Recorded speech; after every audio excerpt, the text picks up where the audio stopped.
Баршаңызға сәлем. Сіздермен пайдалы және қызықты арнасы. Қоңырау батырмасын басып, қазақша арнаның дамуына үлес қосыңыздар.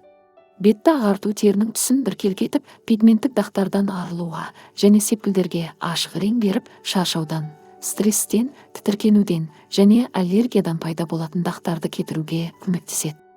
Пигментті дақтарды кетірудің халықтық әдісі ол мұздатылған күріш суы. Бір ас қасық күріш алып, оны ыдысқа саламыз. Содан кейін оған аз мөлшерде су құйып отқа қойыңыз. Бірақ күріш пісіп кетпес үшін қайта-қайта араластыру керек. Күріш суы дайын болғанда сұйықтықты дәкемен сүзіп аламыз. Ал сұйықтық суыған соң оны тоңазытқышқа салыңыз. Мұндай күріш сорпасынан жасалған косметикалық мұзды ұйқы алдында жағу керек. Бірақ мұзды күріш суын 3 күннен артық сақтауға болмайды. Пигментті дақтарды кетіруге арналған тағы бір құралды пайдаланып та теріні үй жағдайында ағартуға болады. Бұл жағдайда жасыл ақжелкен немесе лимон шырынының қайнатпасы жақсы көмектеседі. Ол үшін лимон шырыны немесе жасыл ақжелкен қайнатпасымен мақта таяқшасын сулап даққа жағыңыз.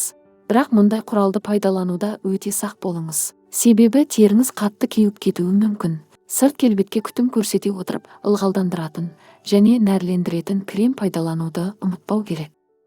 Сепкілдерді ағарту. Күлкілі және көзге көрінетін сарғыш сепкілдер әр әйелдің көңілінен шыға бермейді. Егер сепкілдер бетіңіздің әдемілігін құртып тұр деп ойласаңыз, онда төмендегі рецепттердің көмегімен оларды ағарта аласыз. Дәке жолақтарын жақсылап қышқыл сүтке шылап, біраз қысып, 20 минутқа бетіңізге қойып қойыңыз. Бұл масканы күніне 2 рет, таңертең және кешке жасаймыз. Мұндай маскадан кейін бетті жууға болмайды, тек бетімізді құрғақ мақтамен сүртіп тазалаймыз. 7 немесе 8 күннен кейін бірінші нәтиже байқалады. Бетті ағартудағы классикалық рецепт. Ол үшін қиярды үккіштен өткізіп, оған шырынды және жұмсартылған ақжелкеннің бірнеше бұтақшасын қосыңыз. Мұндай масканы бетке жұқа қабат қылып жағып, 30 минут күтесіз. Бал мен лимон маскасы.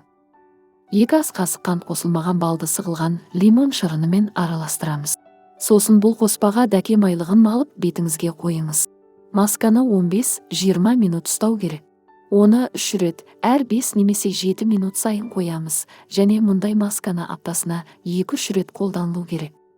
Содан кейін барлық масканы жылы сумен жуамыз. Егер тері құрғақ болса, онда маскадан кейін нәрлендіретін крем жағыңыз.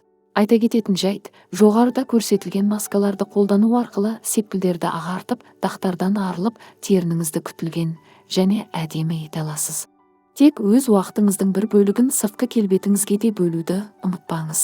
Видео ұнаса лайк басып, комментарий жазып қалдыруды ұмытпаңыздар.